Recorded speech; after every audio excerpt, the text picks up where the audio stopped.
रानी पद्मिनी की कहानी भारतीय इतिहास और लोक कथाओं में एक महत्वपूर्ण स्थान रखती है। उनकी कहानी साहस, बलिदान और सम्मान की प्रतीक मानी जाती है।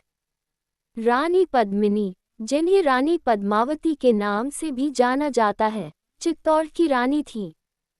उनकी कहानी का सबसे प्रमुख स्रोत मलिक मुहम्मद जायसी द्वारा रचित महाकाव्य पद्मावत है, जो 1540 में लिखा गया था।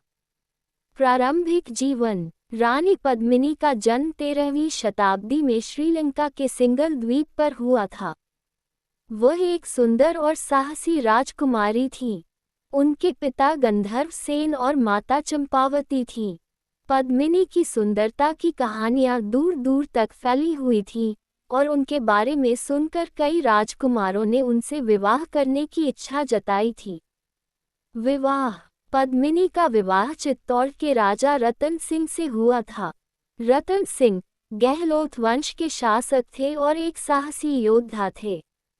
विवाह के बाद पद्मिनी चित्तौड़ के किले में रहने लगी और उन्होंने अपनी सुंदरता और बुद्धिमत्ता से सभी का मन मोह लिया। अलाउद्दीन खिलजी का आक्रमण। रानी पद्मिनी की कहानी का सबसे महत्वपूर्ण और प्रसिद्ध हिस्सा अलाउद्दीन खिलजी के आक्रमण से जुड़ा हुआ है। अलाउद्दीन खिलजी दिल्ली सल्तनत का शासक था और उसने पद्मिनी की सुंदरता के बारे में सुन रखा था। उसने पद्मिनी को पाने के लिए चित्तौड़ पर आक्रमण करने की योजना बनाई। कहानी के अनुसार अलाउद्दीन खिलजी ने चित्तौड़ के राजा रतन सिंह को धोखे से पकड़ लिया और पद्मिनी को भेजने की मांग की। पद्मिनी ने अपने बुद्धिमत्ता का प्रयोग करते हुए एक योजना बनाई। उसने खिलजी से कहा कि वह उसे आईने में देखकर संतुष्ट हो सकता है। खिलजी ने ये प्रस्ताव स्वीकार कर लिया और पद्मिनी ने उसे किले में प्रवेश करने की अनुमति दी। खिलजी ने आईने में पद्मिनी की छवि देखी और उसकी सुंदरता से मंत्रमुग्ध हो गया। जौहर। जब रानी पद्मिनी को यह एहसास हुआ कि खिलजी ने उनके पति को धोखे से पकड़ लिया है और अब वह पूरे किले पर कब्जा करने की योजना बना रहा है, तो उन्होंने एक साहसिक और आत्मबलिदानी कदम उठाया। उन्होंने अपने आत्मसम्मान और राज्य की प्रतिष्ठा को बनाए रखने के लिए जौहर करने का निर्णय लिया।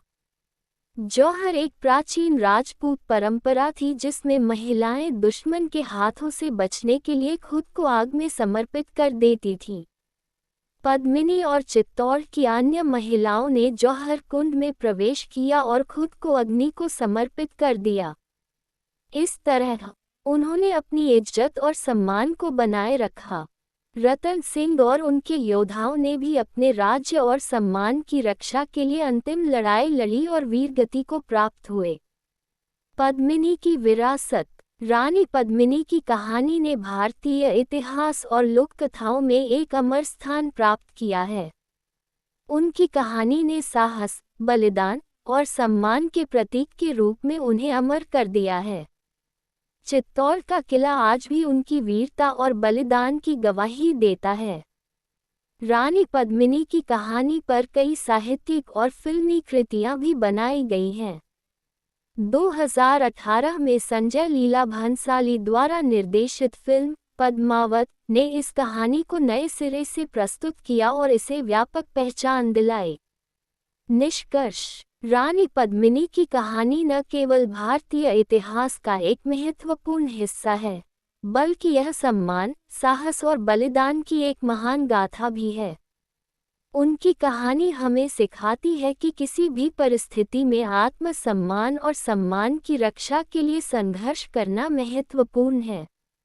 रानी पद्मिनी ने अपने जीवन और बलिदान से यह संदेश दिया कि सच्चे योद्धा वही होते हैं जो अपने सम्मान के लिए लड़ते हैं और किसी भी स्थिति में समर्पण नहीं करते।